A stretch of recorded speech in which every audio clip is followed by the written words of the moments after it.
for the anticoagulation with Bivalirudin as a standard for the ECMO. The pros is going to be Dr. Seelhammer. He is the Associate Professor of Anesthesia and Consultant in the Division of Critical Care Medicine and the ECMO Medical Director at the Mayo Clinic in Rochester, Minnesota. He completed his anesthesia residency and critical care fellowship at the University of Michigan before joining Mayo Clinic in 2014. Dr. Seelhammer has been involved in the development of the Mayo Clinic curriculum for ECMO, and he is the course director for the annual Mayo Clinic ECMO Symposium and has led extensive care standardization efforts relating to the management of mechanical circulatory support device patients. His research interests primarily address anticoagulation, hemostatic management during ECMO, and salvage therapies for vasoplegia shock. For the side, we have Desiree Bonadonna with us, and she is the Chief Perfusionist Services and the Director of ACLS for Duke Healthcare. Our colleagues who are virtually online, please submit any of your questions to us. And we're going to welcome Dr. Seelhammer. All right, thank you for the kind introduction. It was my first time to New Orleans and my first time to AMSEC, so thanks for the invitation, for the course directors for asking me to spend some time with you this afternoon. We're going to try and make this as fun and interesting as possible. This format doesn't lend itself well to an interactive discussion, but we'll try and offer some time for that at some point during the next hour and a half. We've got quite a bit of content to try and get through, so without spending too much time, let's go ahead and get things started. By ways of conflict of interest, I really have no specific ones other than to say that we'll be talking about Bivalirudin and its off-label use. Unfractionated heparin is FDA approved for the use during cardiopulmonary bypass and specifically for extracorporeal applications. Bivalirudin is not, and so we'll be talking about some of this as it comes out here.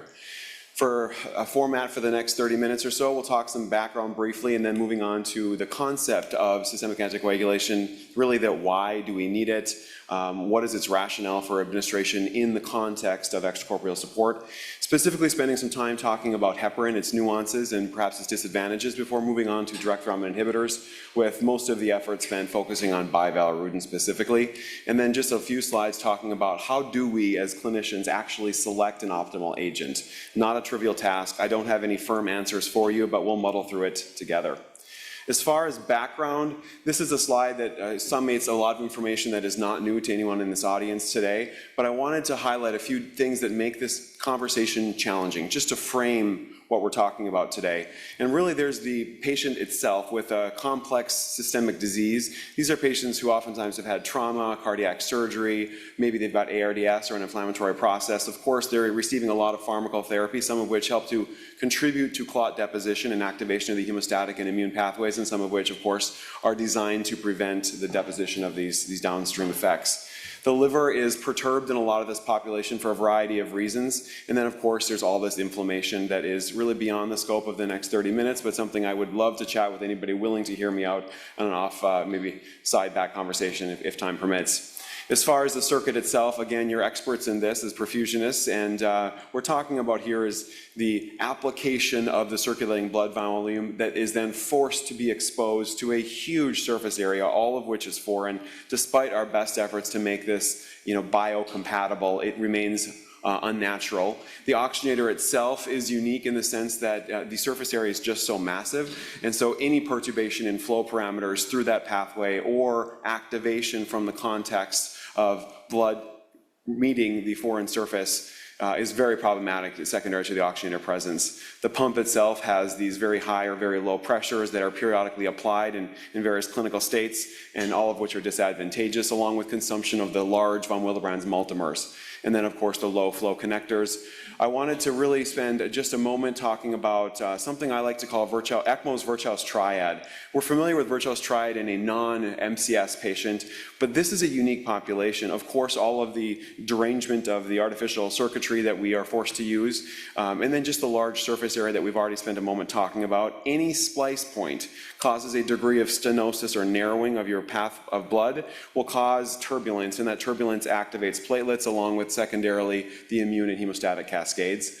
The hypercoagulability is a little bit nuanced here because it's more extreme. It's like a typical hospital patient magnified. Whatever inflammatory state tends to be more extreme in this population, and these are things like tissue factor release from damaged endothelium, think cardiopulmonary bypass, think open sternum, trauma, chest compressions, and CPR. Hemolysis is something we spend a lot of time fearing and not a lot of time talking about in most of our patients we're serving. But really, the lysis of red blood cells is something that is ubiquitous, even in healthy adults. It's just not clinically significant or relevant or even most of the time detectable. ECMO patients obviously have much more risk factors for clinically significant hemolysis. I wanted to talk about really the disruption of the endothelium. We are forced to pass large garden hose-sized cannulas. This is not new to this audience today, but just recall that we cannot apply ECMO without doing this, which means that we are artificially disrupting the endothelium, causing exposure to tissue factor, collagen, etc. The clinical challenge then is our patient who has this complex situation of advanced life support that you need to get hemostatic and minimize transfusion, and then your circuitry that of course would be happy to not have any deposition of thrombus and or fibrin. If you don't do a great job, you get this stranding, this deposition, we know this well, and then of course if that stranding reaches embolization to our patient population, they can have ischemic infarcts to a variety of end organs or even hemorrhagic infarcts for obvious reasons here. Which leads us to this clinical situation. For anybody who's managed ECMO, we spend a huge chunk of our time doing exactly what this young child is doing in this photo. We stand at the edge of the bed, we portend confidence, and we scratch our heads or our chins, and we have no idea what to do next. And I think in all of the management for extracorporeal support, few circumstances contribute more to scratching of the head, trying to figure out what to do, than hemostatic management. So I want to simplify things for the audience as a way of framing the next phase of the conversation, focusing on bivalirudin. And really what I wanted to do is to portray the purpose of anticoagulation really as the contact phase activation, the blood and the foreign circuitry, and actually ECMO or cardiopulmonary bypass are a classic model of this pathway that leads to thrombin generation. Thrombin then becomes the enemy. And the purpose then of anticoagulation or even biocompatible coatings is to reduce this effect. Not necessarily to prevent it entirely, but to reduce it. And if you can do a good job with that, you can provide hemostasis in your patient. So how does this work? This is a crude sketch, pardon the crudeness of it. I did this myself in PowerPoint and I'm not an expert, but what you have here in the gray is denoting the polyvinyl chloride tubing, and then the biocompatible surface coating that is adhered to the surface of that coating. You expose this to the native blood, and hopefully the cell types here are evident to the audience today. And then very quickly, once the blood is exposed to this artificial circuitry, a bunch of stuff binds. This is a protein corona. A huge number of proteins of a variety of types very rapidly, nearly instantaneously will adhere. This is largely a charge-based adherence, and this is albumin along with a bunch of other stuff. Fibrinogen is a very potent binder here. It is actually about 70% initial binding wave is secondary to fibrinogen itself. Then you get the platelets that migrate to the surface. They adhere through on Wildebran's factors along with a bunch of key protein receptors. And then you get neutrophil adhesion, cytokine release, complement activation. Eventually you get a little bit of thrombin. This is just a tiny little bit, but that tiny little bit through accelerant pathways and amplification pathways that are innate to all of us, you get a thrombin burst. That thrombin burst leads to the activation of platelets. They degranulate, they call their friends into service. They get the fibrin, now insoluble monomers that rapidly polymerize and ratchet down to stabilize that clot. And very quickly, you get a tiny little bit of thrombus that becomes a clinically significant problem for our patient. Device-induced thrombosis is something that has been met with a lot of engineering efforts to try and circumvent, and we remain quite imperfect. This is a complex slide, but I want to draw your attention to what we spend most of our time talking about: systemic anticoagulation, how to shut down thrombin generation. And so we kind of follow these green arrows here, and we spend very little time talking about platelets, something else that is probably worthy of its own hour-and-a-half long session. But what you end up getting is abnormal movements of blood through whatever artificial machine we try to design. And part of that's because our patient flows, the resistance profiles, the viscosities are not static. We're not machines. The machine is a machine, but we are not. And so when we apply our biologic systems to an artificial designed circuitry, you end up with abnormal perturbations in the movement of blood flow. Anytime there's slowing of blood flow, that relative stasis predisposes to thrombus generation. Platelets are a really important thing that we spend nowhere near enough time talking about, and I wanted to just show you 4 different steps that happens here. Once activated, the platelet sends out these pseudopods. This is binding of exposed collagen. This happens to connect to the GP2B3A receptor, which we can abate pharmacologically. These membrane tethers reach one another and they pull the platelets together, causing reversible aggregation. Eventually, you get the polymerization of this fibrin that ratchets that clot down, thereby stabilizing the plug. But if you want to summarize what platelets do when activated, is they get large, they get connected, and they markedly increase the surface area. You cannot form clot without surface area. The phospholipid membrane is an essential cofactor for the propagation of clot kinetics. This is something that we all memorized at probably several time points during our training and then try our best to forget promptly. But I wanted to denote it because our agents that we employ, both heparin and bivalirudin, act on this pathway, and so a framework is essential here. There's 2 entry points. One is the intrinsic activation. This is the most relevant in the context of cardiopulmonary bypass and ECMO. This is where you get the collagen or other proteins that activate initially factor 11 and 12. Through a sequential series of activation steps, really cleavage of small bits to activate the next successor protein, you end up getting this conglomeration of 3 proteins called the tenase complex. This is an important one. The tenase complex is a final sort of entry point into the common pathway, and it's one that we can abate pharmacologically, both with oral anticoagulants and with unfractionated heparin. The tenase complex activates into factor 10A, that's the active enzyme here. The other entry point uses the tissue factor pathway. It activates factor 7, and thereby entry into the 10A pathway. Remember, the NOVO7 or recombinant factor 7, this is a substance artifactually created recombinantly that we can use to overwhelm the system to really force the creation of clot in settings of inadequate hemostasis. So this is a very potent pathway, again, something we spend not a lot of time talking about, but it is quite relevant.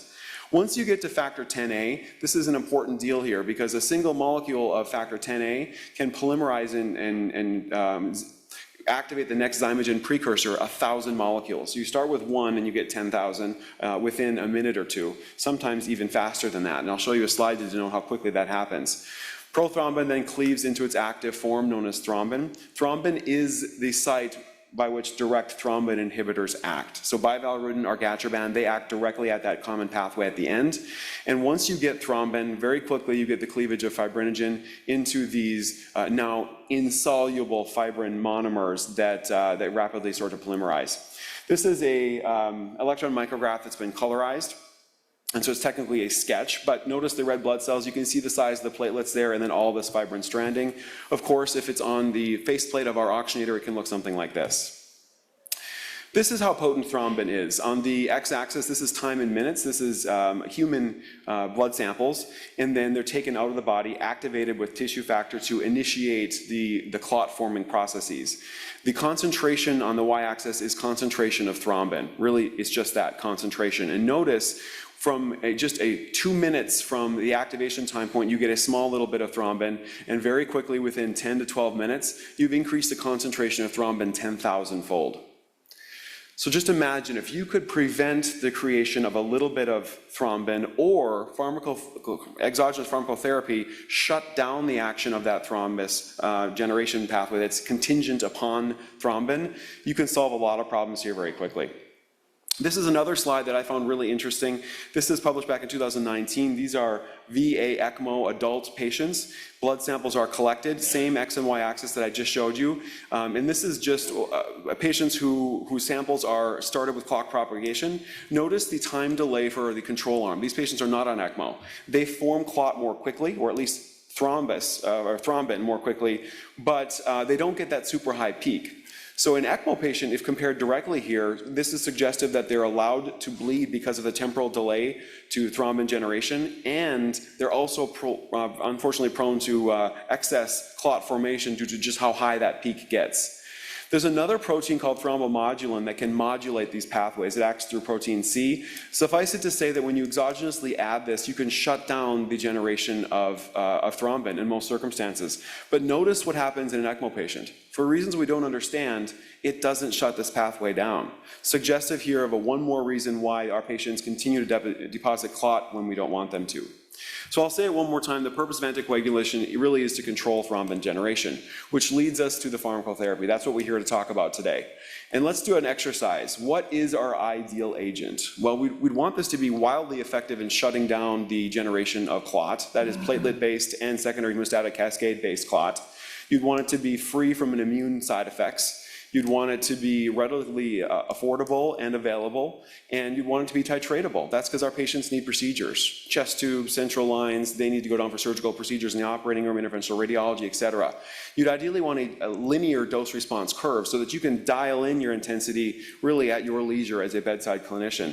And then you'd want an antidote.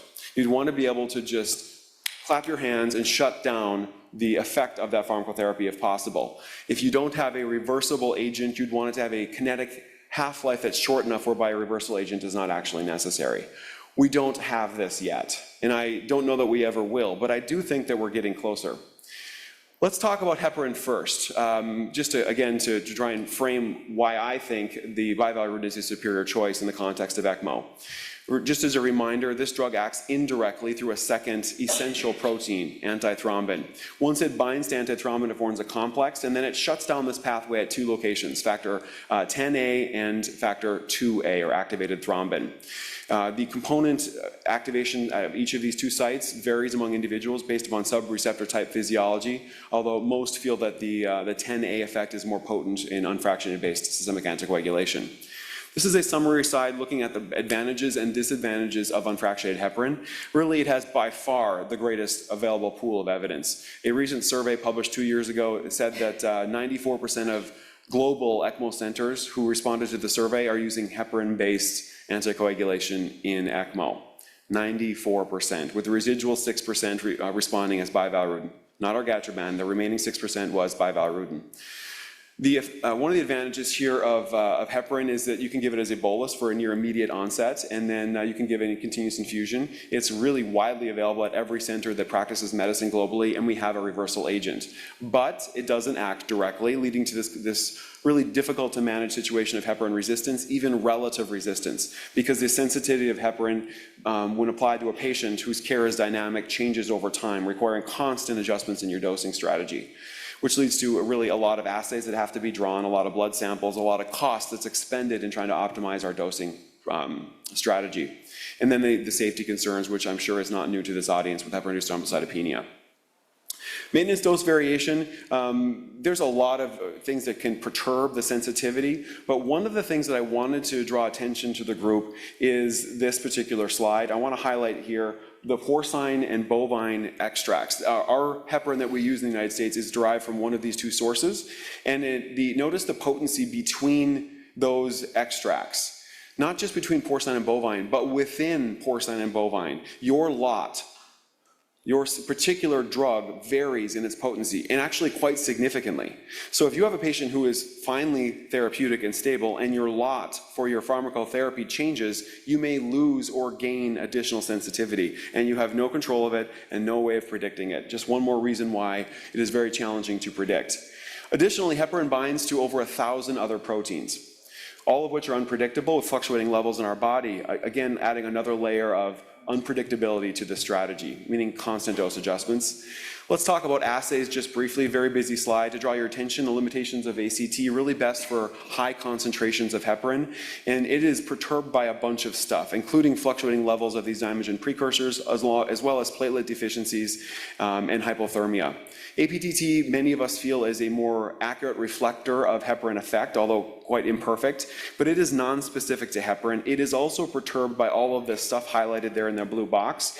And so many centers have migrated to anti-10A at the Mayo Clinic in Rochester. For those still receiving heparin, they get anti-10A as their assay of choice to help titrate bedside therapy. But it also is imperfect. It's not influenced by coagulopathy or thrombocytopenia, but it is influenced by high levels of bilirubinemia. I had 2 patients last week on service that had bilirubins in excess of 15, and we were reminded by the lab not to use anti-10A based guidance for that population. So this is quite relevant. A brief word on antithrombin. This is still quite controversial. This is just one review article published in Critical Care Medicine in 2020. They didn't find any difference in heparin dosing, bleeding, or thrombosis. I realize that all of us can find a manuscript that supports antithrombin-based therapy, and certainly plenty that say we shouldn't. Suffice it to say, this isn't something that is done as commonly, particularly in the adult population, here in 2024 as it was perhaps 5-6 years ago. Our group published this data. I know this slide is a little bit esoteric here, so let me highlight what this means. This is the cost of anticoagulant administration. And really, what portion of the total cost of administration is related to drug effect versus assay effect. And notice for heparin-based therapy, the assays, antithrombin assay and antithrombin replacement, comprise 78% in total between those two together of the total cost of heparin-based therapy. Just think about that. Only 22% is related to all the other assays and the drug itself. That's amazing, right? How about Bivalirudin? It's functionally very, very different. The drug is more expensive. I will not even pretend to deny that, but you can save in a lot of other ways. You can save a huge amount just avoiding antithrombin assaying levels and replacements, and you can simplify your lab assay armamentarium as well to shave some cost. This is a recently published 2022 really nice review article editorial. If those in the audience are looking for something to try and pull all the history together, this is the rise and fall of antithrombin replacement in cardiac surgery. It is worth a read. Let's change gears and talk about direct thrombin inhibitor-based anticoagulation and ECMO. This is that same pathway again. Let's talk about where these drugs act. These act directly to bind to thrombin and then inactivate it. On that pathway slide here, it acts only at this one site, and it is incredibly potent in a nonlinear but fairly reliable dose-response curve profile here to shut down the action of thrombin right before it does its terminal task. It is, the argatroban is hepatically metabolized, and our patient population have very fluctuating levels of hepatic performance, and so many centers have relied upon Bivalirudin. This is 80% organ-independent proteolysis, and just 20% relying upon the kidneys, and so its dose-response curve is a bit more predictable in the context of excorporeal support than argatroban. One of the things that's unique is that because of the small molecular size of direct thrombin inhibitors, they are free to act not just circulating freely within the plasma, but also at sites of formed clot. If you've got deposition on your circuit, deposition on your patient, such as DVTs or PEs, these drugs, by preventing further accumulation of activation of all this clot, they can facilitate dissolution over time. This is a tremendous advantage, very unique to this entire drug class as compared to unfractionated heparin. If you compare these two drugs together, highlighted here, the mechanism of action, being able to act not just at the circulating, but also at the bound sites make Bivalirudin, in my view, a superior choice. Its half-life is less than a third and probably more like a fifth of what heparin is, particularly when heparin is bound to a lot of peripheral stores. Its clearance is mostly organ independent and more predictable, and we can apply renal replacement therapy to add another layer of predictability. It acts only on thrombin, not this greater than 100 other proteins. It has a great bioavailability, unlike heparin, which is quite unpredictable. The assays is another piece of the conversation here, but nearly all centers globally, including the Mayo Clinic in Rochester, use only APTT, except for unusual circumstances, at least for now. So I think it's actually simpler, not more complex, despite what this slide from a publication in 2023 happens to denote. And then, of course, the antidote effects. There is no antidote for Bivalirudin. That is clearly a disadvantage of that drug class. Looking at the published evidence, this is a time-based thing that will unfold here over the next few slides, but dating back to 2009, this is the first case report. This is a patient who was HIT positive and post-cardiotomy. They actually ended up surviving that exposure to Bivalirudin and ECMO. This is the one that really lit the fire back in 2011 by Ranuzzi et al. It was 8 patients supported on heparin, followed sequentially by 13 adult patients supported on Bivalirudin. And what they found is a reduction in variation of APTTs, a reduction in blood loss and transfusion, and because of those last two effects, a reduction in overall cost. If you'd had to spin the clock forward 13 years, we've learned really no new lessons besides what Ranuzzi found way back in 2011. In 2013, this is a study by Pierre et al. It shows a reduction in subtherapeutic APTTs and supertherapeutic APTTs with a really good dose correlation. A systematic review in 2017, really this is 58 patients, and 5 of the 8 publications were case reports. So I don't think you can draw a lot of conclusions from this particular study, but what they did find is a rough amount of bival that it takes to get patients therapeutic as a continuous infusion, and these amounts are still quite contemporary to this day, around 0.1 to 0.5 milligrams per kilo per hour. In 2018, Netley et al. Really described how to do this in patients who you're trying to get therapeutic quickly, and then this is a nice one in 2019 showing how to do this in patients who have renal replacement therapy. Trying to check the box on some of the disadvantages and make sure that we understand as a community that this is a reasonably safe alternative to unfractionated heparin in the context of ECMO.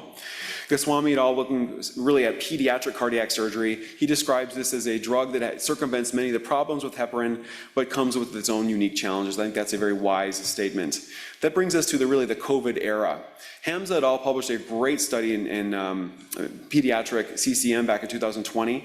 There's not a huge number of patients here, but it's a pediatric ECMO cohort, so we'd expect this as a community here. And what they found is a reduction in bleeding, a reduction in time to therapeutic intensity, and surprisingly, a reduction in cost.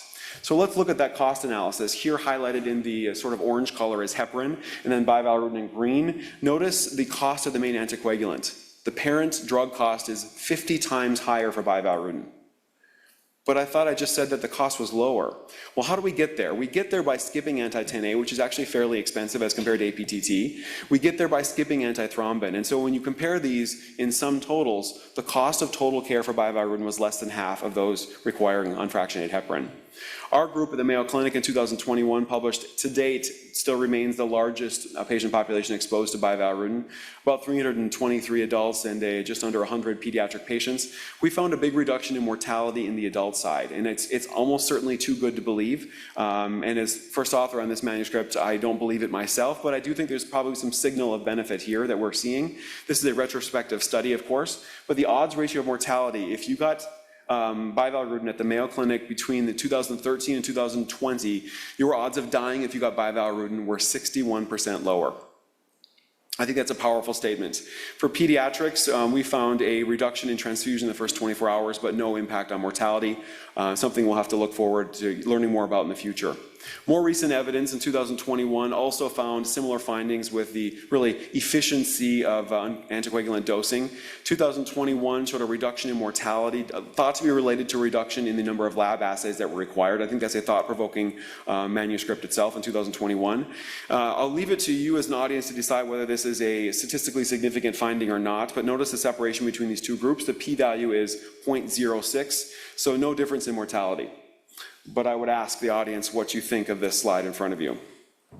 In 2021, another manuscript looking at 150-ish adult patients in both groups, and they found a reduction in bleeding, transfusion, and thrombotic complications.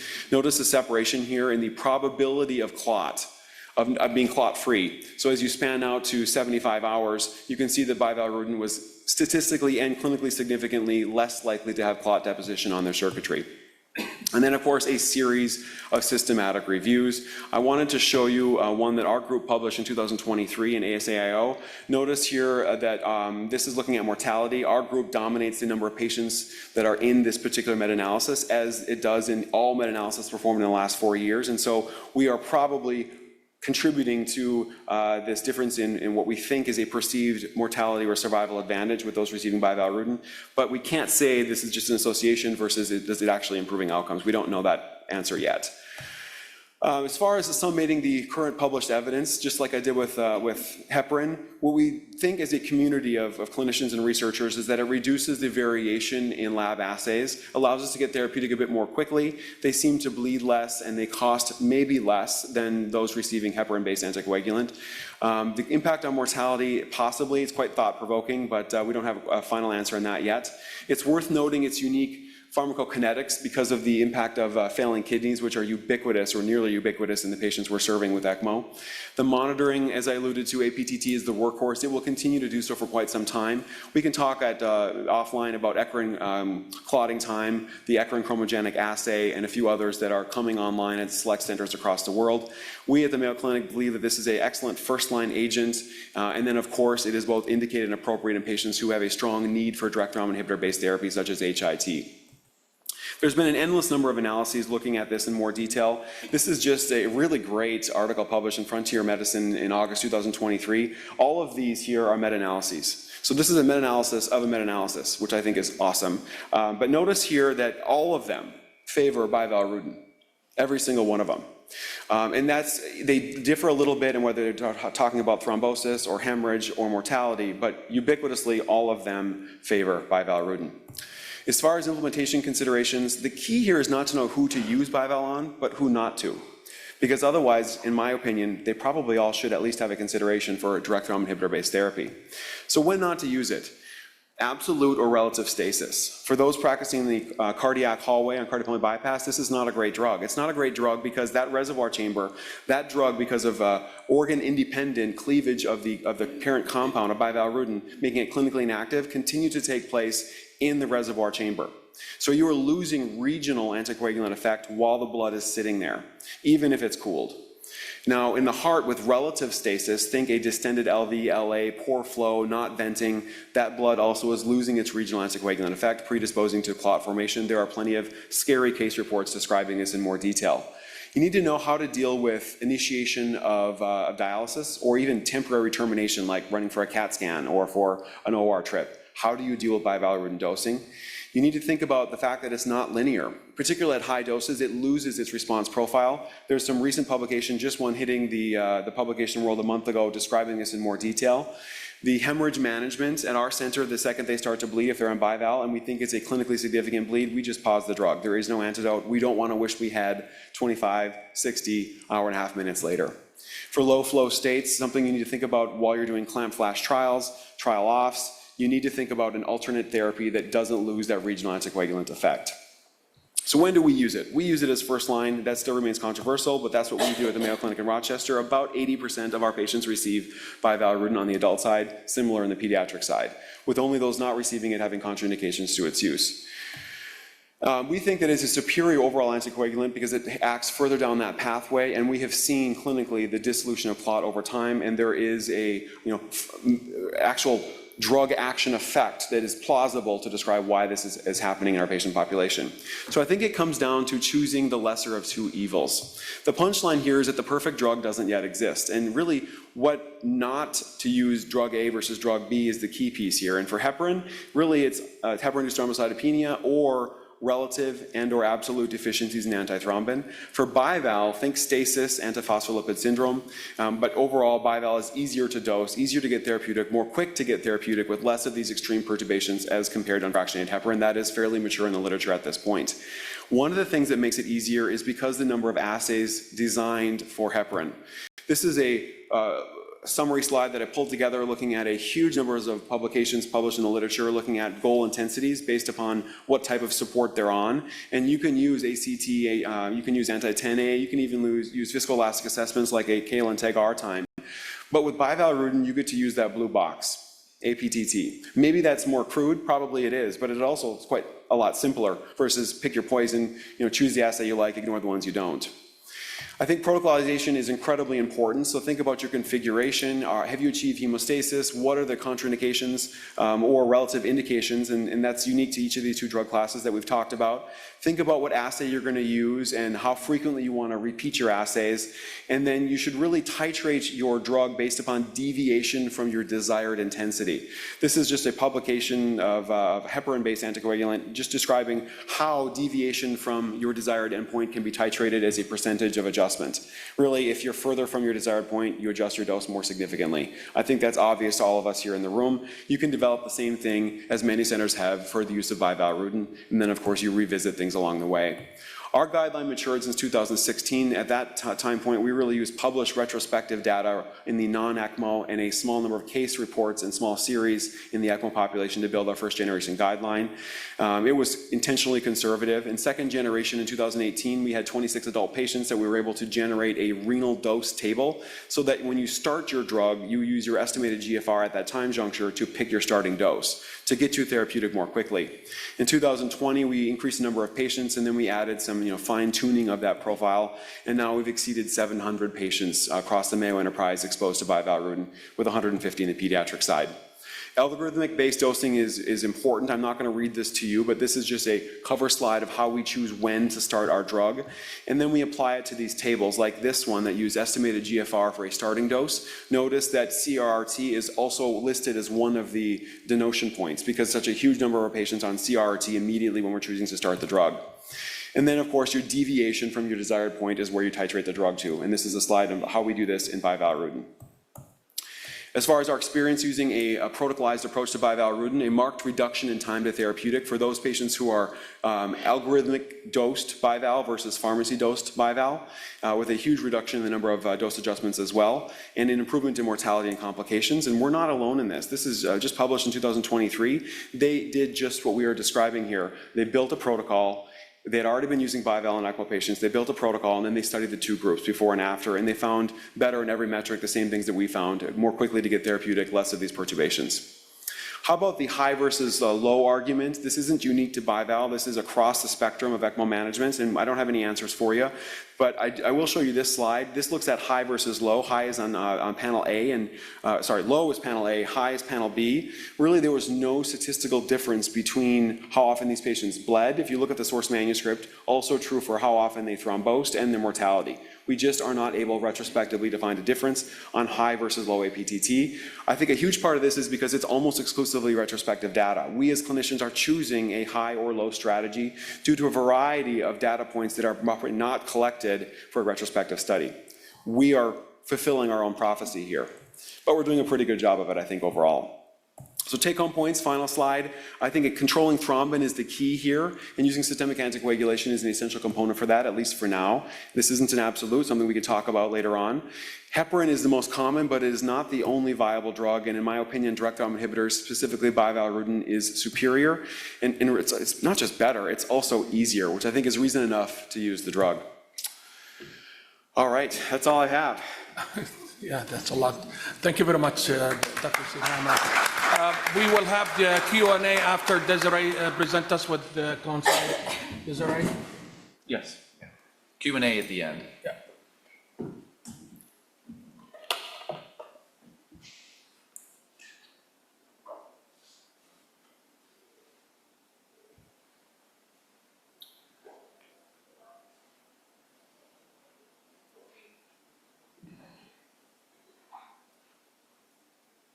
All right. He covered it all, so I think we can go. Thanks for this opportunity to attempt to present a con argument in the use of bival for standard ECMO anticoagulation. I have no relevant financial disclosures, and spoiler alert, there's not enough cons on bival use to fill this time. As use of bival in ECMO has grown, the emerging evidence is quite convincing and seems to be tipping the scales in favor of bival use in ECMO, but there are some important caveats to bival use that we should explore and that were already covered.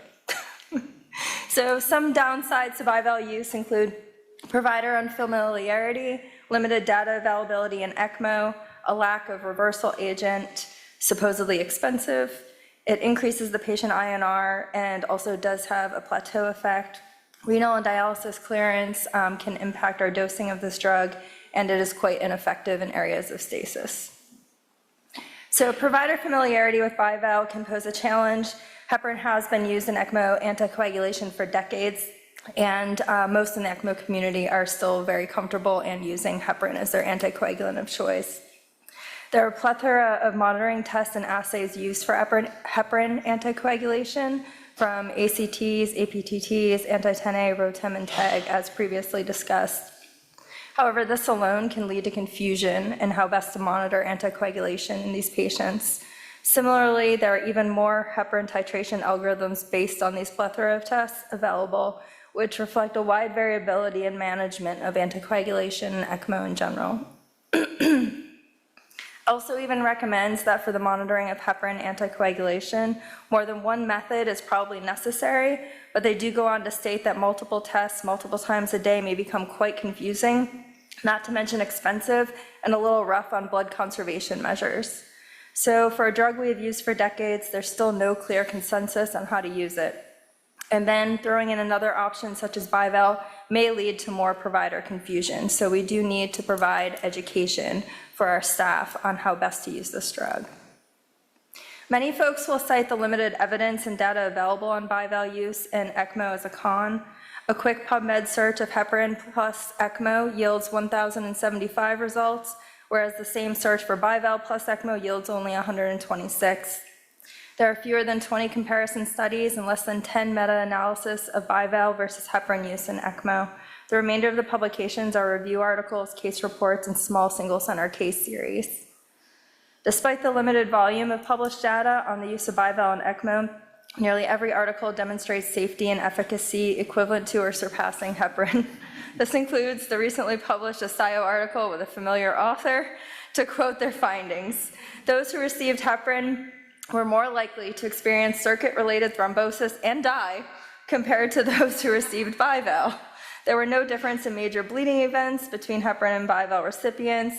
In retrospective settings, compared to heparin anticoagulation, Bival was associated with less circuit-related thrombotic events and greater survival in adults supported on ECMO without contributing to more bleeding complications. Excuse me. Cost has been identified as a limiting factor to adopting Bival use in ECMO patients. My pharmacist particularly likes to say that. But Sheridan et al. Calculated the daily cost of Bival versus heparin based on one compounded unit of medication plus the monitoring costs. The estimated daily direct cost for Bival use was $66.64, and for heparin was $228.02. This calculation doesn't even take into consideration any antithrombin supplementation, which is very, very expensive, nor HIT testing. Because Bival may lead to a more steady state of anticoagulation, lab frequency can likely be reduced further, decreasing the costs. And if fewer incidences of circuit thrombosis and circuit change occur with Bival, the cost savings becomes astronomical. Another con to using Bival is that, unlike heparin, there's no reversal agent. This is often cited by surgeons as a disadvantage should a patient on ECMO require emergency surgery. However, in actual practice and experience, it is rare that we utilize protamine to reverse the low anticoagulation state of heparin in our ECMO patients if we're running down to the OR for a chest or abdominal exploration. The drug is simply held. Approximately 20% of Bival is cleared via the kidney, and the remainder presumably undergoes proteolysis intracellularly. The half-life of Bival is 20 to 30 minutes in patients with normal renal function, but can be prolonged up to 3 hours in patients requiring dialysis. As I just mentioned, renal function dramatically changes the half-life of Bival and must be considered in dosing. In addition, dialysis, especially with high-efficiency membranes, will alter PTTs and may impact the necessary dosing of Bival. Many of the hemofilters we use routinely in extracorporeal support for ultrafiltration of pump-driven CVVHD may also remove Bival from circulation and require increased dosing. Bival is 2,180 Daltons, for your information. Another downside to Bival use over long periods of time, which some of these ECMO cases are quite long, is that it does tend to have a plateau effect where more and more Bival becomes required to sustain the desired PTT. Some suggest using the eccrine or direct thrombin times to get a better handle on whether increased dosing is indeed required, but these labs are not often available at all institutions. Perhaps another area of confusion with Bival is that it does increase the INR overall, which may throw off some algorithms for diagnosing and treating coagulopathy in this coagulopathy-prone population.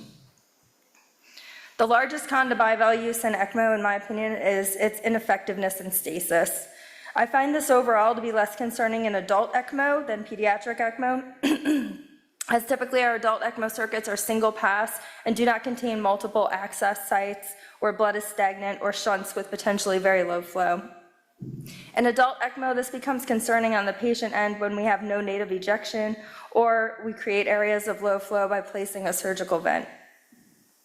Usually when weaning ECMO in adult patients, we go down in flow but do not undergo clamp trials, at least at our institution, but running a clamp trial is very popular in pediatrics.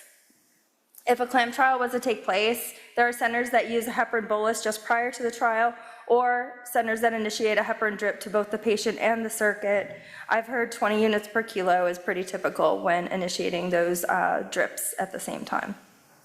And unlike in our heparinized patients, we can't just do a drive-by of the patient to turn down the flow real quick, clamp an LV vent or clamp an RA lie on a patient with an LV vent or a limb of a VAV circuit just to see how the patient's doing quickly. So that could be a slight inconvenience to workflow. You actually have to plan to do that. So in summary, I fell. And Bival is emerging as likely the preferred anticoagulant for ECMO support. However, its use does require some education of faculty and staff to the caveats of its use. And my biggest piece of advice is to avoid stasis. Thank you.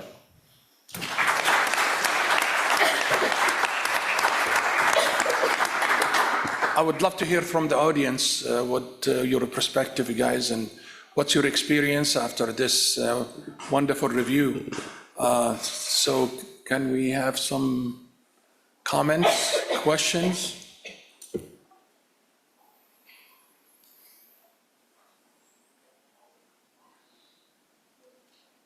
Those were both just fantastic presentations, so thank you. It's always very educational. My first question is, I think we are, let me just say, I'm Justin Sleesman from Stanford Children's Hospital. We converted, I'm just in pediatrics, but we converted from heparin to Bivalirudin, and it's been quite the evolution and learning experience. And I can tell you, I don't know what is the best anticoagulant still, but we're down that pathway. I think it was an interesting topic, and we're still learning a lot about, you said dissolution or dissipation of clots that are already in the circuit, and that's something that is very interesting to me, of how far do we go with this, and what are your kind of parameters when you're using Bival to break these up? What is your change in your dosing, and also what are you looking for in the circuit? Thanks for your interest, and I'd love to hear more about your transition process, any barriers you might have met. That's one of the most fun things about going around and speaking on this topic is you hear from various centers who are thinking about switching, some of the concerns from pharmacy-related costs, which are very common. Usually that's the primary thing that is preventing centers from switching. But to get to the bottom of your question specifically, it's important to realize that the drug doesn't actually break down clot. It prevents further accumulation of clot. And so the natural mechanisms, the proteolytic cascades that will use the degradation of fibrin to then secondarily break down the clot, that happens naturally. So all you need is enough drug effect to prevent accumulation. And your standard dosing for adult or pediatric ECMO will be enough to do that in most circumstances. The drug has that functional advantage that has been so popularized at our center that the vast majority of our cardiac surgeons are requesting that Bivalirudin is used even outside of ECMO in our cardiac ICUs. If they've got an artificial valve and not yet therapeutic, if they've got a patient who develops a PE or a DVT, they're requesting Bival en masse instead of heparin because their experience has been that favorable. And what we've seen clinically as far as dissolution of clot, ECMO is a great window. We can actually see it, and so you can watch over time. And most of these patients that you're choosing to switch from heparin to Bival in that context is because of that excess, the accumulation that you've not been able to solve with perhaps dipyramidol plus heparin, or aspirin plus heparin, or higher intensity heparin, or antithrombin replacement with heparin. And when you switch, you start to see the gradual reversal. You may not get full dissolution, but you will probably see an abatement in the acceleration of clot deposition, which is important. There are 2 manuscripts published in 2023 that did a nice job of showing the duration of oxygenator survival is better on Bivalirudin, which I think is thought-provoking as well. Another way that it can help to contain cost. Thank you. I think as a perfusionist, our intro to Bival and DTIs is in cardiopulmonary bypass. And as you showed with the reservoir and the volumes, we used to have a cascading kind of event where you had keeping the blood moving. And there's a lot of apprehension because of that. Absolutely. And so it takes an evolution of your circuitry to keep things moving. As Desiree has said, stagnation could happen very quickly, and clot can happen there, of course. I think it's always interesting. I love to, we're bivalve. I don't do anything. I just leave the circuit running by itself, and I see how long it takes to clot. And it's real. If you don't keep things moving adequately, things clot off. So it's definitely evolution in practice. I think one thing that's worth noting is if you are in cardiopulmonary bypass, the intensity of anticoagulation is multiple times greater than in ECMO. And so when you're coming off bypass and the surgeon's all finished and they're trying to dry up, you're going to require 2, 3, 4, even 5 half-lives before your drug effect is gone. And even if it's 25 minutes, on a best case, you're talking several hours of hemorrhage before you can get hemostatic. It's a tremendous disadvantage in the cardiac hallway for that drug class, and there are no answers yet for it. I think heparin still is a lot of advantages, both absolute and potential advantages in the context of cardiopulmonary bypass. It's just different in ECMO. Bill Harris here in New Orleans. Did you say 94% in ECMO or CPB and ECMO, or what was that? This is unique to ECMO. It was looking at ECMO centers globally. It's a survey, so you're getting a bias of who chooses to respond to surveys. But globally, it was published 2022, so their cohort was 2021. At that era, 94% globally used heparin. Yeah, that's surprised it was that high, because I thought Bivalirudin years ago was really picking up steam. Now, one excellent pediatric intensivist that I worked around, that I was involved with it also for many, many years, in his diaphragmatic hernias or other pediatric ECMOs, he would use a protocol that had a hybrid usage where he would use, and I don't know if you mentioned that or not, but he would use Bivalirudin for the most of the hours of the case, but once he started weaning down, then he did switch over to heparin because of the lower flow status. And I wonder if that's not a bad indication for managing, since you clearly, both of you clearly said that, stasis, especially with bivalirudin, could be a major complication. But it was interesting how he switched over when they started weaning. And as you correctly said, we don't wean that often with the adults. But we do, some do. Of course, you can have a high circuit flow and lower patient circulation, using bridges and that. But that gets kind of scary too, because then you may have some stagnation in the patient side of the circuit that's past the bridge. So a lot of interesting ways of doing things. And I wonder what you thought about the hybrid form of using both. Yeah, I'm glad that came up today. When I joined Mayo Clinic in 2014, that was the strategy employed in pediatrics and a subset of adults. We were historically a pediatric-led organization. Our adult ECMO program was new in 2015. And we now do 160, 180 cases a year, but we were brand new just 8 years ago. And we used a hybrid strategy. They would get a base amount of heparin, and then they would get argatroban added as their second drug. The challenge, I think, clinically at the bedside is the limitations of our lab assays. When you draw them, you have no idea what percentage of your anticoagulating effect is caused by either drug, and so you can't effectively titrate either one of them. Pharmacologically, it is not as clean because now you don't know how much action you're getting at the factor 10A versus 2A. You just can't tell. And so I think the concept is great. Particularly, I like that idea of in a cardiopulmonary bypass machine. I think in the trenches, in the ICU, it carries some potential disadvantages just because you don't have the ability to titrate very effectively. We switched to Bivalirudin despite its higher cost as compared to argatroban because of the concern for hepatic dysfunction.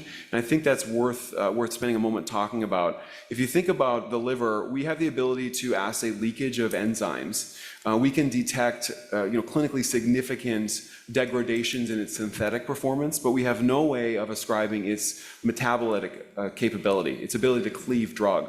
There's no test for it. And so you get these patients who have elevated filling pressures, they have shock states, they have sepsis, they have hepatic insufficiency, and we can't tell how much. And so also it fluctuates daily or even hourly, and so the drug effect gets very challenging to dose. What we found with Bival to address the cost issue is as we acquired more and more of it and used more and more of it, the drug cost has gone down. Our acquisition cost is down about 20%, not even adjusting for inflation since we started using this in 2016. Whereas heparin has gone up by over 30% at our center. And so over time, we've started to approximate even the parent drug cost, although still quite divergent in overall cost.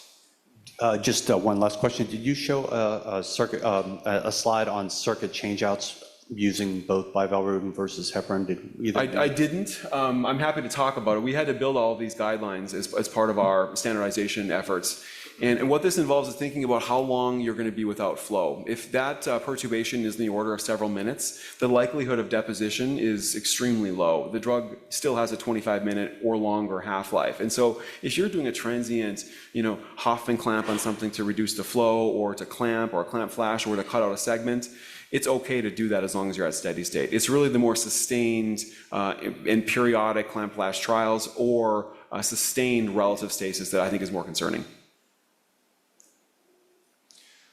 While we wait for more audience questions, I just wanted to thank Desiree for coming up and giving the more difficult side of the, I suspect you felt like a little bit maybe thrown under the bus there a little bit, but I do want to thank you. A little bit. Yes. Thank you, AMSEC leaders, for inviting me to do this. We really appreciate the good sport that has been shown in providing a con argument for this, and there's no endorsement on either direction. Yes, question there in the back. Eric McNair, Emory University. Back in, I guess this was 2014, I was faced with a case where a patient, we had some heparin resistance before we went on bypass. The surgeon wanted to go on pump. The ACT hadn't quite achieved full anticoagulation, but it was enough to get the pump suckers on. So during this case, there was some thrombosis that occurred, decrease in venous return. So at that time, we talked about switching. We switched from heparin. Patient was anticoagulated with heparin, but we were able to switch to bivalirudin, and we were able to finish the case. So not only saved me, saved the patient. But one thing that occurred, you were talking about the proteolysis that happens when you have bivalirudin on board. We found that when we started to rewarm, there was an increase in our venous return, and we think that the clot formation that was occurring with this patient that was heparin resistant was decreasing because, like you said, because of the bivalirudin on board. So do you have any information regarding the use of bivalirudin and temperature? There isn't any that I'm aware of that's been published on it, but I will say that the temperature has a huge impact in the enzymatic kinetics across the board. So anything that's protein-based enzyme activity, it will accelerate with higher heat and it will slow with lower heat. And so one would presume that any of these pathways, either the natural fibrinolytic cascades, may be accelerated while actively warming, because it's probable that the blood at that location was not steady state yet. It may have exceeded typical normal body temperature. It's also true that the degradation during the natural proteolytic effects for bivalirudin metabolism will be accelerated when the blood is being heated. And so you may have a shorter than 25-minute half-life if a large chunk of your body is exposed to a higher heat. But there isn't published data that I'm aware of that specifically looks at the kinetics. It's an interesting idea, though. It would be a great study to do. Thank you. So as we're bringing up bypass in this conversation, I'm just curious, have you, in your experience of using bival for bypass, used CVVHD at the end of the case to try to help clear and decrease what we call the crying and drying time? Again, I don't spend a lot of time in the cardiac ORs. I'm about 90% in the ICU, but we have a dedicated group that deals with the use of bivalirudin and other unusual transfusion states for cardiopulmonary bypass. We have one of our excellent colleagues did a year of transfusion medicine fellowship, and so we lean on him to help build these pathways. But I will say that we have used the CRT circuit on a half dozen or so cases on bival, just kept it going down to the OR due to massive hemorrhage. But there's no published evidence to say that we can or shouldn't. It does introduce a ton of logistical challenges. Most of the time, if you have a patient who has strong contraindications to heparin and you have to use a direct RAM inhibitor for bypass, you can think about things like Plex or immune-based therapy and still use heparin. Also has downsides and costs associated with it. If you do have to use bival, most of the time the care teams are just cognizant that this is going to be a long dry time, There's not going to be a rush to do this. If it's an elective procedure, don't do it late in the day, that kind of stuff, because they are going to take longer to hemostatic. But I don't have any direct answers for you, sorry. Our protocol for HIP patients as well as antibody patients is to use plasmapheresis intraoperatively, but there is always a push because it is an additional resource that is needed to try to use bival. But all of our experience with bival on bypass has been poor, so we always try to push back to the apheresis case. Plex is a real big challenge in that context because you lose, really all of your proteins are lost, and so you have to empirically replace with FFP, and you don't know how much to give. You're getting a lot of consumptive coagulopathy that's still taking place, and your platelets are already unhappy, both qualitative and quantitative deficiencies, so you're making that worse with Plex too. Is it the lesser of two evils? I'm not sure, but it's a very challenging circumstance, no question about it. In the back. Hi, I'm Sean Devereaux, Medical Center of Aurora in Denver, Colorado. Those were some interesting points that were brought up. My institution has recently gone from initiating with a bolus of heparin, and then once the ACT goes down, or actually we monitor PTTs, once it goes down to a therapeutic level, we'll say 60 to 80 seconds, we start systemic Bivalirudin, and we've been doing that for a little while. I think that overall we've seen less blood products given. I believe you mentioned, Dr. Seelhammer, that there was, you saw a little bit less circuit changeouts or component changeouts with the Bivalirudin. Do you have, I guess, any time, like an effective time, like you saw 2 or 3 days prolonged before you had to do a changeout with Bivalirudin versus heparin? Well, that's a great question. We haven't pulled the data in the last 4 years to look specifically at longevity of circuitry. In our publication, the P value is 0.07, so technically no difference between the amount of circuit interventions. Part of this, retrospectively, that's really hard to tease out is that practice patterns change. Our group doesn't fish after as many of these tiny little strandings as we once did. Now, we don't see them anywhere near the frequency that we did on the old heparin days, but we also don't fish after them as much. And so when you're looking retrospectively, which is it that's offering that statistical or clinical difference? I think it's really difficult to know. But we have had very good success with particularly our very long-term patients on Bival. We have one that was on for 9 months with unchanged dosing. We were drawing labs every 2 weeks because the drug dose did not change for 9 months. And the original oxygenator, it's that stable. You're just not going to get that with heparin. And I think for your bridge to transplant type population, that has even more relevancy because you can de-escalate your lab assay frequency and you can stop being quite so bad of vampires in your ICUs. That has a lot of advantages for antigen exposure and allo sensitization. So I guess too with that, piggybacking off that concept and looking at costs between heparin and Bivalirudin, my institution is smaller. We're not doing heart transplants, and I would say, our VV patients are on a lot longer, but our VA patients would be kind of a quick get them on ECMO, get them supported, and then we'll transfer them out if they need a higher level of care. So with that, I'm kind of wondering how many of those assay tests do we need to see with, for instance, the anti-10A before we see a cost neutralization between the Bivalirudin versus the heparin therapy? It's a very interesting question. It would really depend upon how the protocol is built. It is prudent to have a de-escalation as a standard for your lab assay frequency, ideally one that's not ad hoc. So protocolizing it is really key to de-escalating. And then it's about being aggressive with the assay reduction. We draw tons of tests and do tons of imaging that we don't utilize at the bedside. And one of our jobs as clinicians is to constantly ask, do we need this? Will this change our management? And if your patient is hemostatic and they're not depositing a lot of thrombus, why are we choosing to continue our lab frequency the way that it is?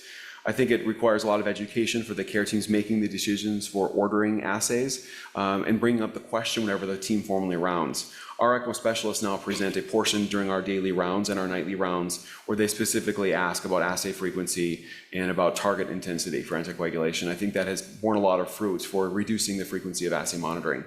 One thing I didn't mention in the presentation, and one disadvantage of direct thrombin inhibitors, is that we lose the ability of using viscoelastic assessments. For those centers that are using TAG or ROTEM, Those tests are not valid when patients are exposed to bivalirudin or argatroban. Our group has published this, we're not alone, but the correlation coefficients are exquisitely poor. And so you can get these tests and they're almost clinically useless, with the caveat that is the only way still to detect hyperfibrinolysis. So for patients on bival, we will draw TEG on a once per week standard or a PRN due to concern for excess lysis. Otherwise, we don't draw the test anymore because we're consuming cost, blood, without clinical advantage. But that's a functional difference, and you will lose the ability of using a lot of viscoelastic assessments in this population.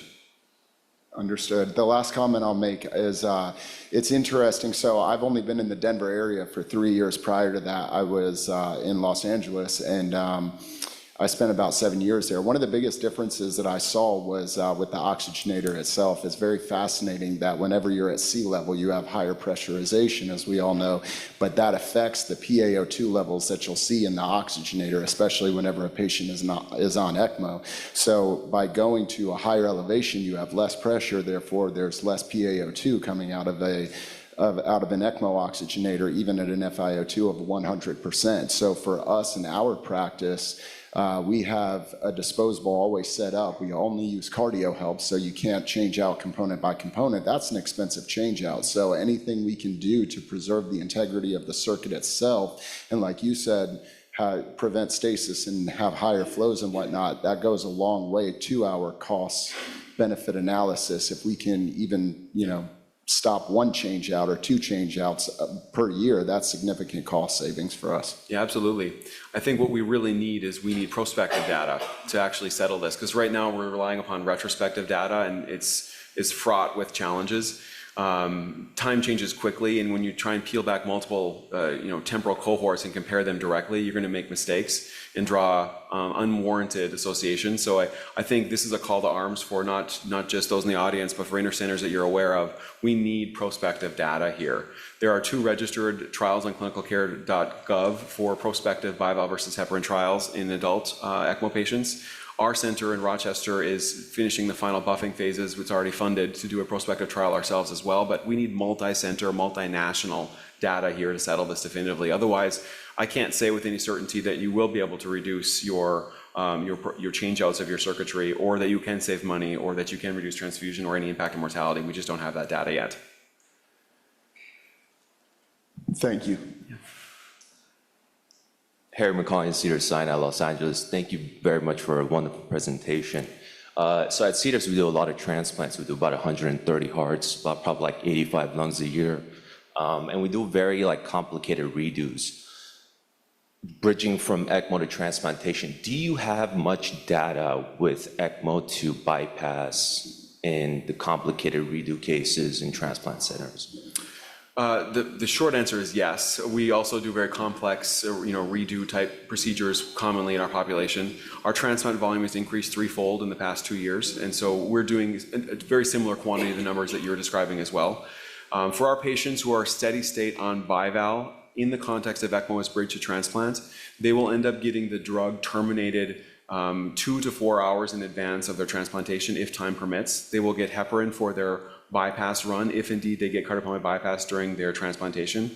These days, for our lung transplants, we're in one of the centers that are doing it's a prospective trial for ECMO versus cardiopulmonary bypass. And so if they're getting ECMO, we still are using heparin to try and get rid of any perturbations in management in the OR. And I think that's probably the safer approach. But suffice it to say, they get heparin in the OR. Afterwards, it will be decided what was their indication for anticoagulation. If it was just for ECMO circuitry prophylaxis, they won't get systemic anticoagulation afterwards. If they have PEs or DVTs, they will end up being reinstituted on bivalirudin, because that's just our surgeon's institutional preference. I would say our practice at Duke is nearly the same. Thank you very much. One of the questions or issues that didn't come up specifically, and I saw in your slide you mentioned it, this DTT or eccrine chromogenic assay. This is something that we'll learn more about in the future. We have access, we're fortunate enough, to our special coagulations lab that have this new assay that gives us the actual concentration. It's like anti-10A for bival, and the turnaround time is long, on the order of 4 to 6 hours. They really run these on banker's hours, so it's not good on weekends, nights, or holidays. But we've built up these protocols now where for patients who were not getting the response curve we'd anticipate, or if they get absolute concentrations or dosing concentrations that are higher than a threshold, then we will automatically get a reflex assay. The next iteration that we're going live with next month will be to allow our APTT to provide tactical guidance, but strategic guidance will now be guided by our ECA assay. So we will draw this initially every day, and then it will space out to Q48 and then to Q week for strategic guidance, whereby the tactical moment-to-moment will be guided by APTT. While we wait for any additional questions to come up from the audience, I'm going to synthesize a couple of questions that are here online into one or two salient points. Desiree, talk about first of all, if you mentioned in your talk, I may have missed it, what is the go-to or what are the percentages of patients on ECMO at your facility that are getting heparin versus any other did I just throw you back under the bus? It's a little messy. Okay. So all of our patients start with heparin. All get a heparin bolus, and all our initial primary anticoagulation right now is heparin. But I would say probably 30 to 40% are transitioned to bivalve for either heparin resistance or suspected HIT. Apparently every resident suspects HIT in every single patient on ECMO, even though you just diluted them by 600 cc's. So we have a lot of bivalve going on. But once they're on bivalve, we like to just keep them there. We usually get a nice steady state. We're happy with it. So yeah, that's where we are. Okay. And talk to us about the course for somebody who comes out. We'll start with Desiree, but also for Dr. Seelhammer. Talk about the course for someone who comes out of the OR on ECMO, coming out of the OR. Obviously, they must have been, most likely they were a complicated patient. Are they coming out with heparin not reversed, but no additional continuous anticoagulation? And what happens to those patients that maybe go to zero anticoagulation for some extended window? Yeah, so our typical protocol for a post-op that's bleeding, we do reverse heparin in the OR, kind of at the transition point of bypass to ECMO.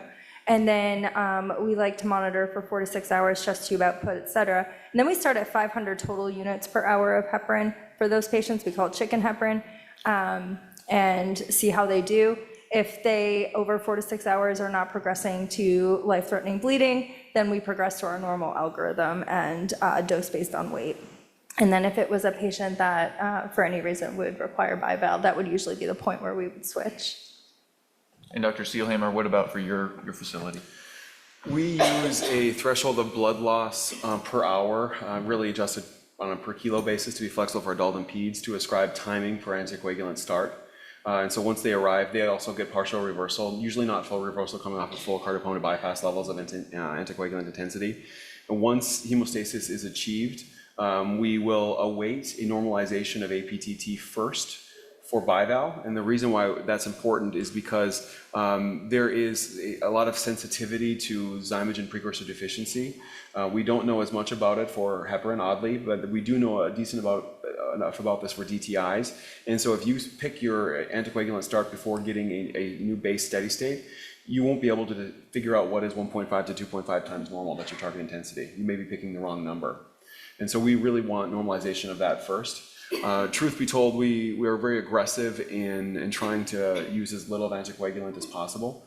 We are comfortable, like many centers these days, of going hours to days without any anticoagulant, so long as hemostasis is appropriate. Flows are above 2 liters per minute in adults, and we're not getting excess deposition. There were several questions from the online audience that talked about the plateau effect that was mentioned multiple times.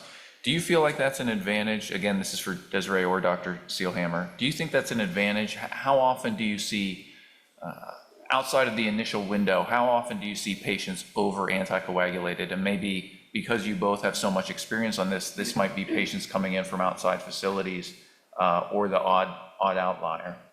I'd say my experience is definitely less, but for our adults, I actually don't see this as much. They reach a nice steady state. It could be that way for weeks, months. And we do well in pediatric patients, I think, because their transfusion requirements, there's so much going on. We do start to have an escalating need in dosing, and it does confuse the team of what we should actually be doing for the patient. Our group just published on this topic, looking at the bivalirudin resistance. It's in the title, I think, if you want to search it, I forget the exact title, but it was just accepted last month. what we found is there seems to be some things that predict the development of bivalirudin resistance. Under age 1, particularly under age 1 month, seems to be more prone to that effect. This is probably just a, not fully mature yet proteins circulating in the body, either not mature themselves or not enough of them because the liver is still immature. There are other risk factors. Actually, older adults seems to be protective, oddly enough. And then VV ECMO was the biggest overall predictor for bivalirudin resistance with I think it was like 2.3 or 2.4 for an odds ratio. And probably that's because of the immune effects. One of the other associations was fibrinogen level. And so I think if you have a hyperinflamed individual, perhaps ARDS or other indication like sepsis for veno-veno ECMO, there are odds of having a high fibrinogen or other unmeasured inflammatory cascade that is impacting the clot kinetics. Seems to be something that we just need to learn more about. One of the clinical advantages, or what we think as a community of researchers is a postulated advantage for survival for direct thrombin inhibitors, is because of the really critical location of thrombin that links the immune cascades to the hemostatic cascades. There's linkages that are embedded on not just leukocytes, but also on platelets.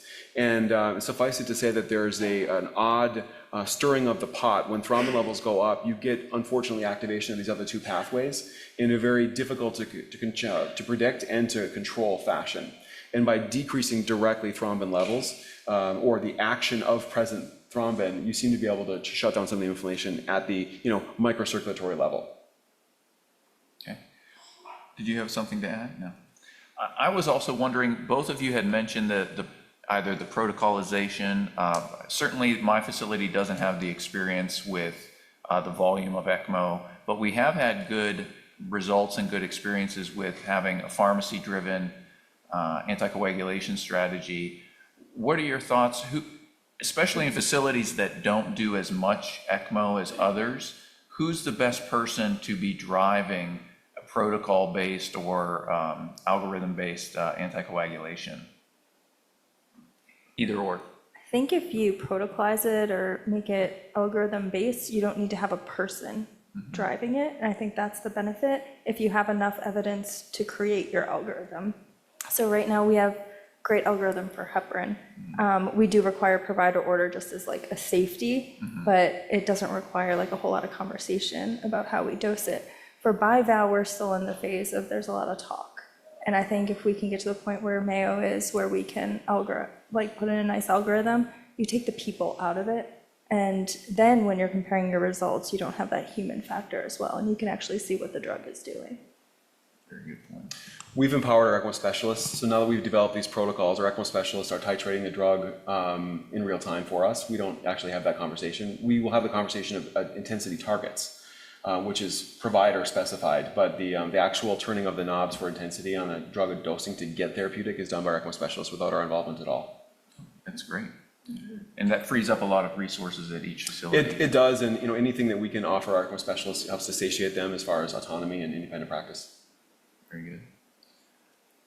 We're almost to the end of our session. I wanted to throw, if no one else in the audience has any other questions, I wanted to throw out one last question regarding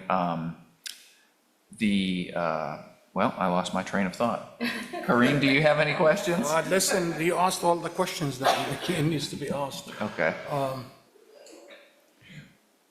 I guess my question is this. A lot of the people in this audience spend the majority of their time in the operating room. And if they're taking care of a patient, there's probably a large portion, and maybe our audience at home, of people who are used to using heparin and they're used to running ACTs.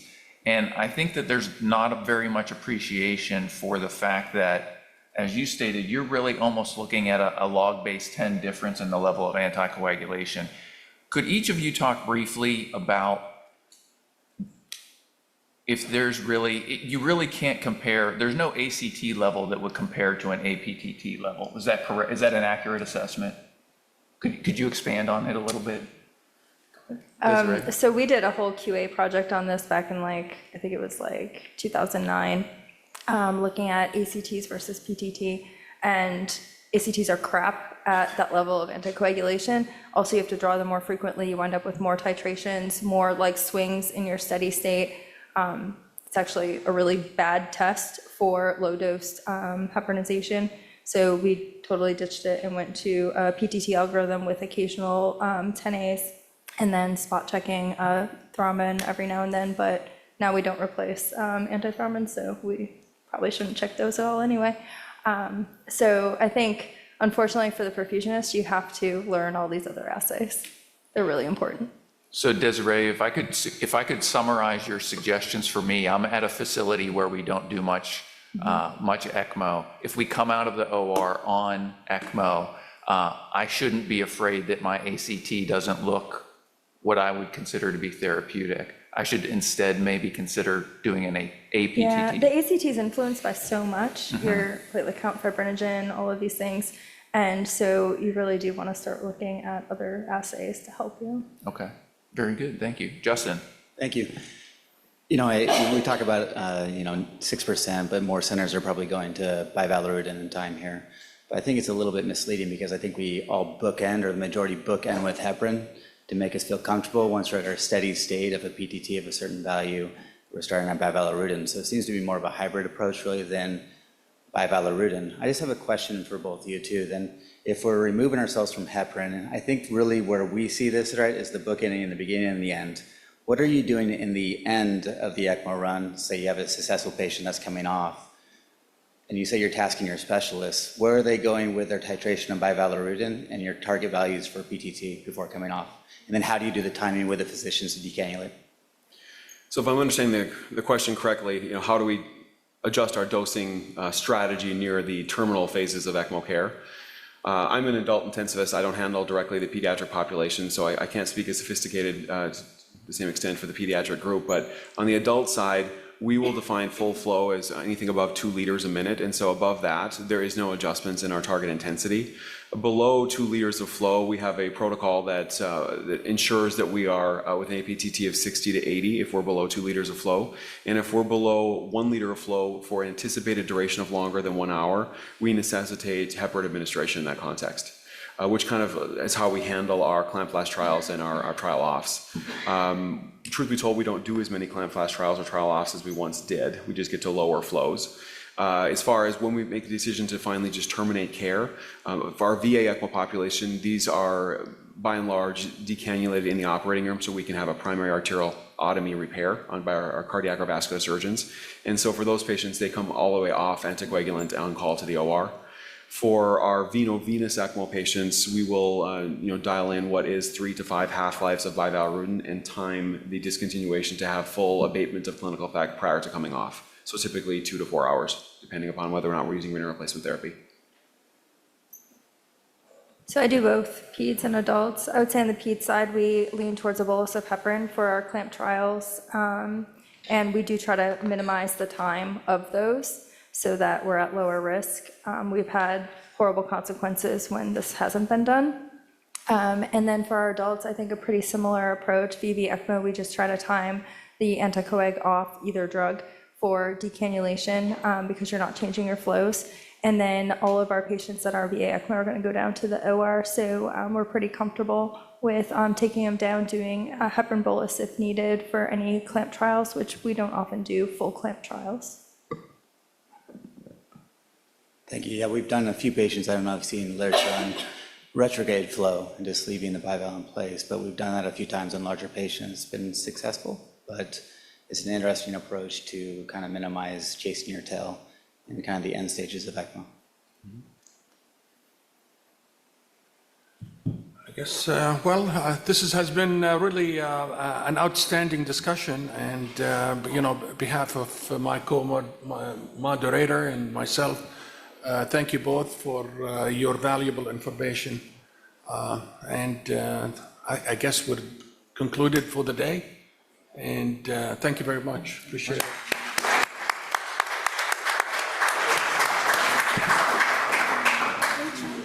How are you doing? Are you It's been great. Are you going to